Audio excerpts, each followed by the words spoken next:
Welcome, viewers. Sayed and I are here from election, which is going to decide the fate of this country. We have been saying this for past many elections, and you can see every election and every government has been deciding the fate of this country, and you can see where we have been heading.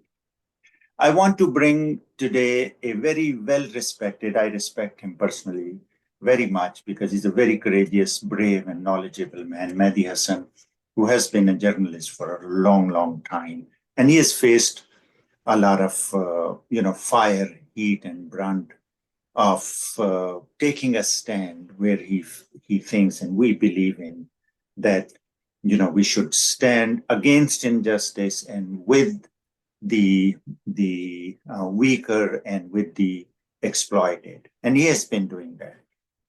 I've happened to see a couple of his vlogs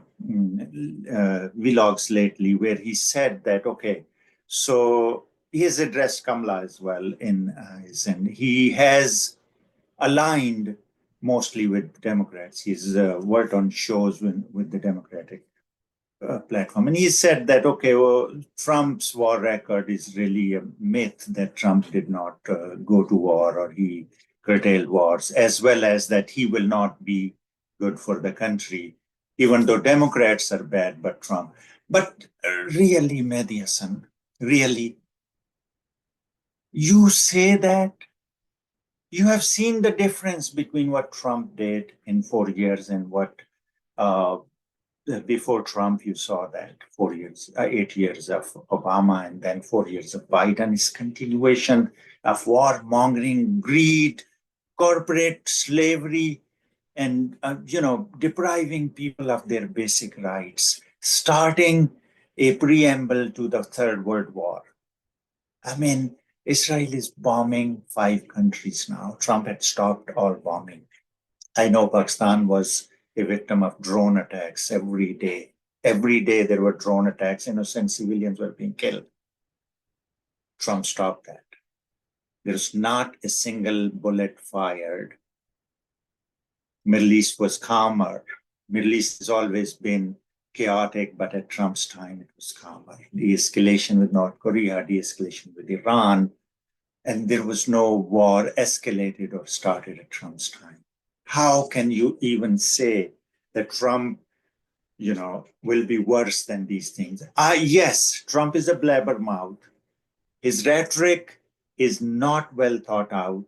He doesn't wrap it in golden papers, or he doesn't sugarcoat it or candy wrap it. He just say it, and a lot of times it does not gel with the election norms and protocols, where all these candidates present their best face and they're hugging their wives and husbands and kissing their kids on stage and pretend to be so caring, and which is actually BS that has eaten our democracy to the core. Trump does not do that. He just comes, he speaks his mind, a lot of times, and then there is rhetoric, political rhetoric, and actual actions. Your rhetoric can be, very fiery or very different from, but eventually it boils down to the actions. You see what the record is in front of us. You can see Kamala going to shows and speaking all hypocritical nonsense. She's lying to the teeth. Trump is too. Trump is not immune to that. But his lying is, again, based on his extempore blabbering that he does. He doesn't fact check, and Kamala twists the facts. She distorts them. They do number fudging all the time. She's pretending that she has nothing to do with whatever happened in 4 years. She's been lying everywhere. She's been twisting. She's been saying things that make no sense, and she's been avoiding things when she's been asked hard questions. All this media is softballing her. They are, actually pampering her, helping her in interviews, not asking hard questions. And if, God forbid, they do, she dodges these. Because she has been accomplice, she's been part of all these 4 years. And she has said multiple times that she will continue, she will not change a thing in Biden's policies. And Biden policies are Obama's policies. And Obama, Biden, and now Kamala Harris, they have destroyed the, whatever was left of our dignity, our pride, the thing that freedom, the democracy, the liberty that we have been speaking of. They've bombed most of the world that they could bomb. They've changed regime. They've sold so much weapons, and especially in 4 years of Hillary, America sold more weapons than ever before. I mean, what is this? Matthiasen, please review your thought process and your rhetoric. Trump is nowhere close in warmongering to these people. His rhetoric may be, I mean, in this country, we cannot speak against Israel. It's a crime. How can a political candidate, how can a presidential candidate do that? APEC is spending millions of dollars in buying the politicians.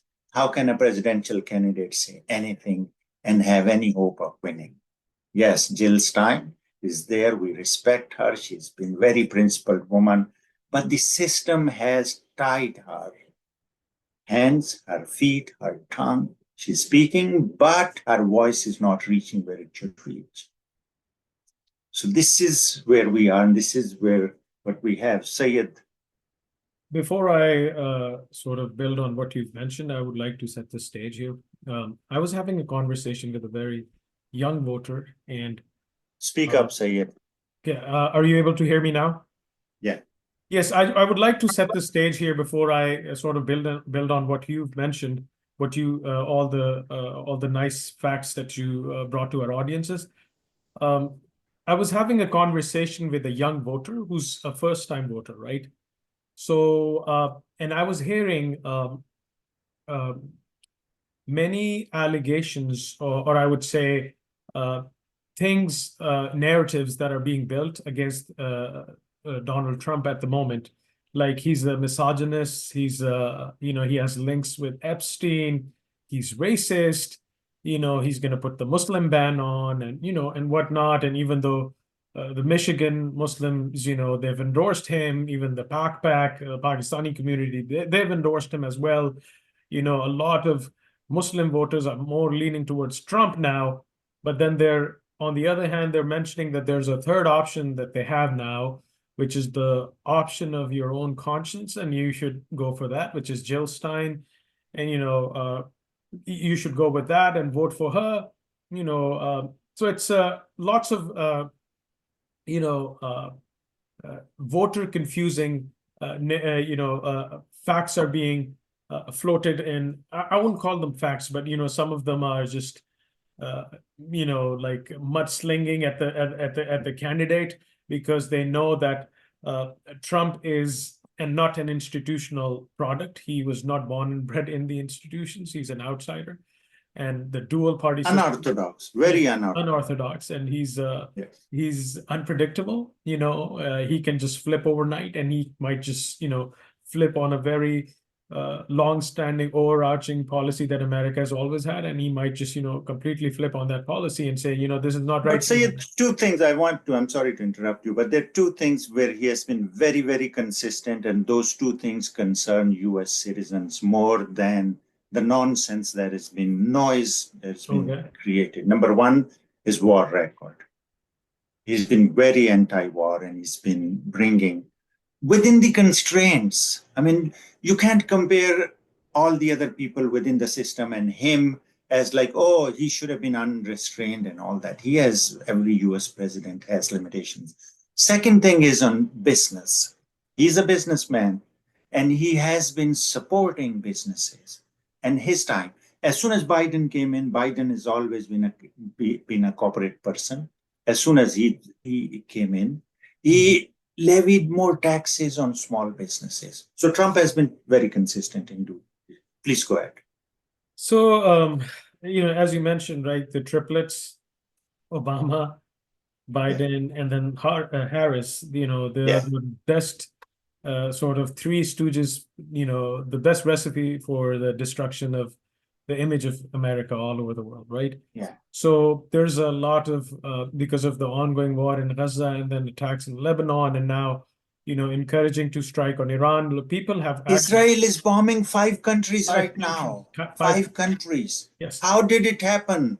From Gaza, which is part of Palestine, from there to 5 countries all of a sudden. Yes. There may be more Mhm. if this continues. So a lot of people they've shifted away and they've drifted. They're losing voters. They've drifted away and they've gone to the Republican camps. Now, camps. What basically the narrative that's being built is that you should vote for your conscience. One is a racist, and one is a warmonger, right? And Wait. These people have been very, very racist people. Even Obama, black man, and Harris, a crossbred colored woman. They are very, very racist people. Democratic Party is the original racist party. Their racism is covert. And I think I can quote you so many things that they said when Obama was a ticket holder. He was not the president. He was contesting election. All these fat, rich, white people were saying about him. Your mind would be boggled how racist they are. And I think we should do another separate vlog on Yes, how sir. the Democratic Party came into existence and what kind of links they had in the past. So that would be very informational. Even now. Yes. Yes, sir. So and then as you talked about these triplets, right? Then moving on to what they're saying now, they're trying to sort of neutralize these swinging votes that Trump is going to gain, and they're saying you should vote for Jill Stein, right? Yes. Now, yes, a lot of people are saying that if she's able to get 5% of the total votes in the United States, we might have a third party option, right? In the future. And I think a lot of people it's sort of, they're hoping for this dream to come true, but in the past, many competitive politicians have tried to do that and they failed miserably. And I think what my understanding is that the US, the deep state has a major role to play in this because they don't want a third party. And if they have a fourth party option as well, it would be hard to sort of keep a check and control on these parties. When you have a two-party system, dual party system, it's easy to control and to keep a check on.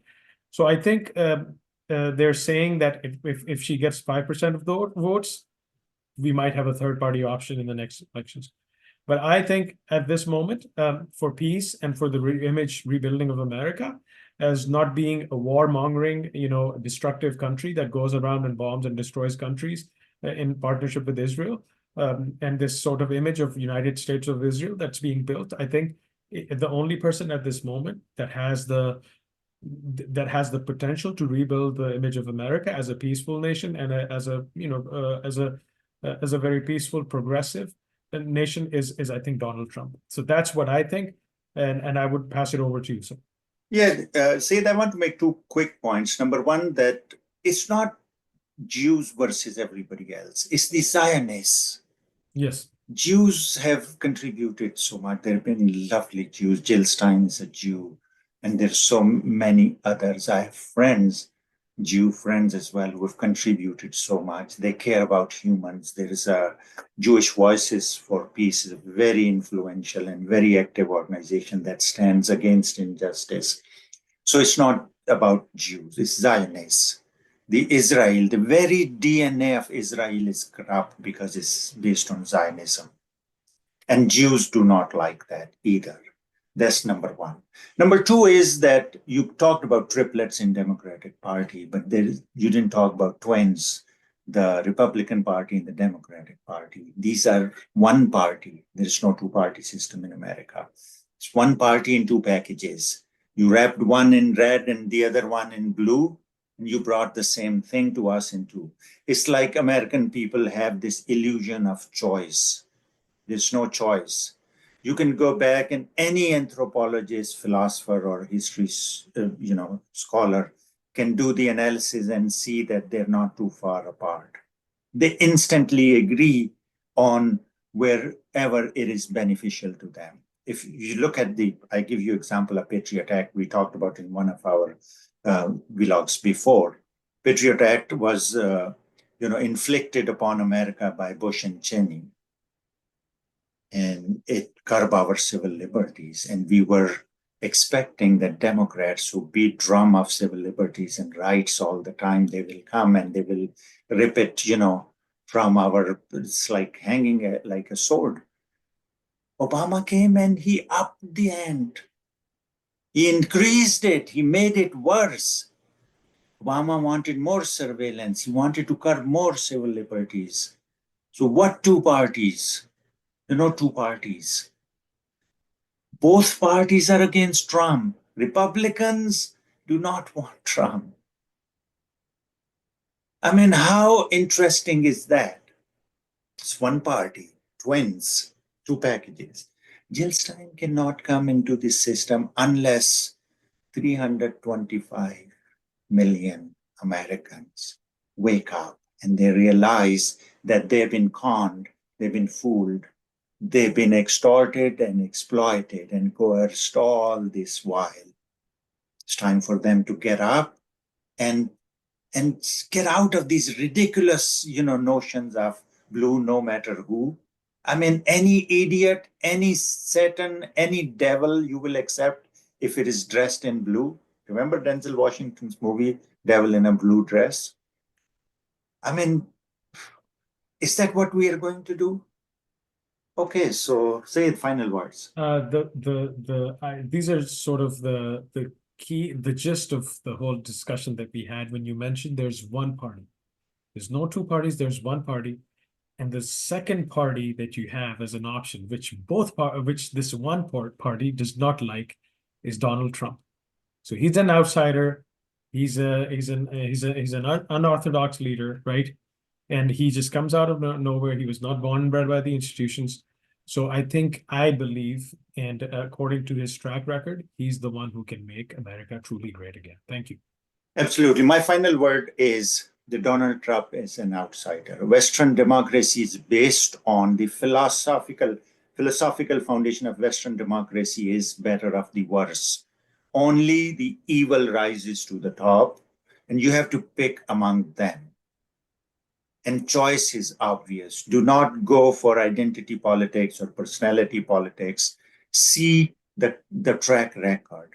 Kamala Harris incarcerated so many people, innocent people in California, and she was their attorney general. And since then, she has followed Biden and Obama's footsteps, and she has done every evil that these two men have done. And she will do more as a president. Choice is yours. The day is not too far. Get out and vote your conscience. Thank you very much.